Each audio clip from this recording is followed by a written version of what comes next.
So this will be part 2 of the same session. I finished off part 1 talking about the bare back and hui yin, pointing a slight bit forwards. Now what I didn't quite get to because I ran out of time was that the back should be extremely round.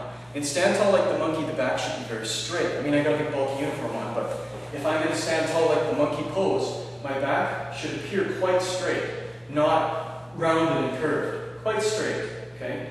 When I curve my back for drunken, which is generally done in a cat stance, I know you can't see my legs, but I'm in a cat stance. I'm going to, instead of standing tall like the monkey, I'm going to point my pelvis forward slightly, push back my chest, and try to keep body weight pointed up. The temptation here is to put your head down, no good. You're blocking the energy up in the spine. Or to kind of lean back because you're drunk. Don't do that either. Illegal. It's just a bunch of crap. You can't see anything. So when you see these guys practicing their drunken and they're way back like this, it's basically for effect. In wushu or competition, forms competition, go for it. Super cool. In fighting, looking away from your opponent usually puts you in a box. So don't do that. So, bare back or drunken back. You're going to have a nice round spine. The chin will still be vertical, if you will, for body weight to point to heaven.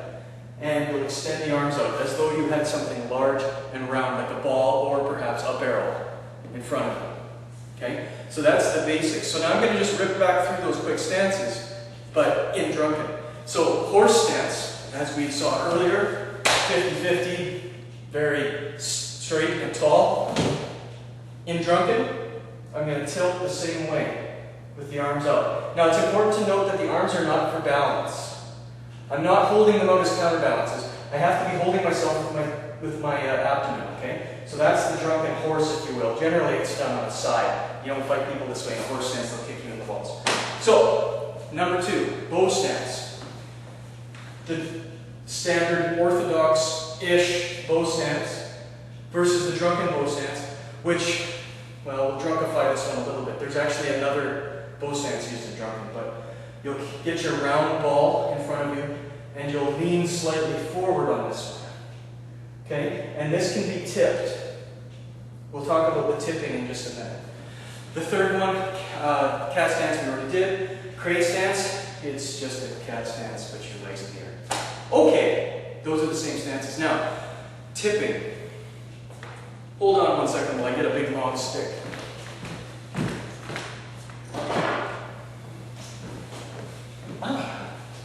Okay, big long stick. Normal human curvature of the spine does not look like this.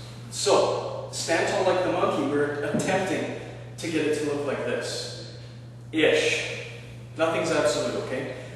Now, we're going to use that example because I don't have a drunken bareback curved stick around, you know, for me to show you this. But stand tall like a monkey would be as valid straight up and down as it would be something like this. So you'll see some of the long-fisted northern styles will take a bow stance and they'll bring their body forward. They're still using the same theory, they're just tipping it on an angle so that this pillar still exists. And the drunken one works exactly the same. If I'm in a drunken stance, it's okay for me to move backward or forward from the waist, so long as Bai Hui, Ming Men, Dai Joy, Hui Yin create that nice curve. If the curve starts to kind of flop around, either you're making a mistake or you're using a different theory. Because this is what's called orthodox structure for drunken, which still means it's all screwed up, but it's orthodox-ish for drunken.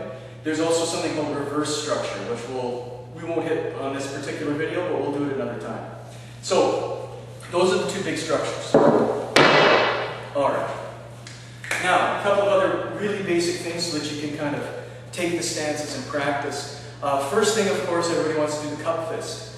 I don't know about other traditional drunken styles, but our cup fist works like this, and you can always zoom in on this if you need to. Just take your basic fist formation and open up the first finger and the thumb as though you were holding a Chinese teacup. Now, the bend in the wrist is what's important here. You should be on a 45-degree angle, not a 90. Okay? the reason for this, well, some people are going to say, yeah, it's because, you know, the wrist is in danger. The wrist is used to strike at times, but, and it does create sort of a dangerous situation, but what we want to do with the 45 degree is we want to make it so that we can flip either direction equally well. Does straight work like that? Yes, but it doesn't give the appearance psychologically of weakness, which is what Drunken's kind of all about, right? It's creating some kind of psychological attack on the opponent, making them think that you're drunk. No, nobody's going to believe you're drunk. You were sober a second ago. But they may think that you're off balance, that you're not strong, that you don't have power when you do. And that's how, at least this particular style was put together, was that all of the fakery of drunkenness is actually a ruse trying to get people to believe that, oh, well, in that position, you know, he has no power. It's an excellent time for me to attack, but you should be training the power in that position.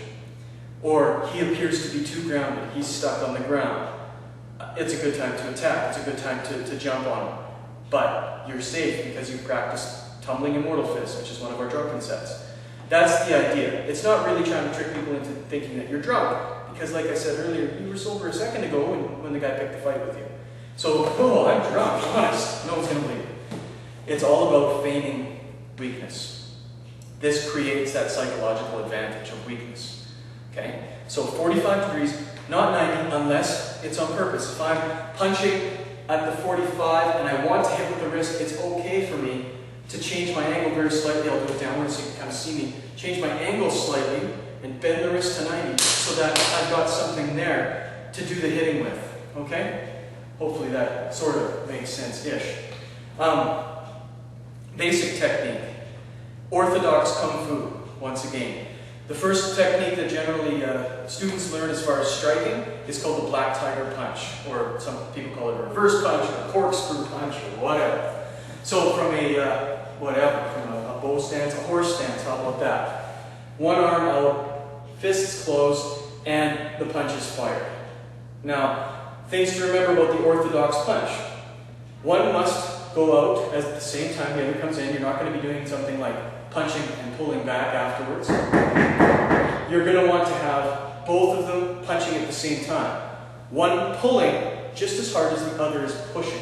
And this orthodox technique is extremely important because once you have basic understanding of the structure and the movement and the method, if you will, of a single technique, then we can switch it around and make drunken appearances, drunken theory, drunken concept work with actual power used from orthodox styles. So one pulls just as hard as the other punches. It doesn't just simply come back while you hit. They have to be at the same time, okay? You're pulling that hand just as hard. Second thing you need to remember in this one is that the hands should flip over at the same time. It shouldn't be a case of like this kind of comes over and then this kind of twists at the end. Everything has an equal and opposite reaction. Every action has an equal and opposite reaction, okay? The last little twist at the end is where the explosion of the power is going to take place. I'm going to close this one just with that, but make sure that the stand tall like the monkey and the stance is correct, the black tiger punch being understood, and then in my next video we'll work on punching with the cup fist and talking about angles of attack, because the cup fist doesn't actually work on pure straight lines, part of the deception as well. Okay, thank you very much.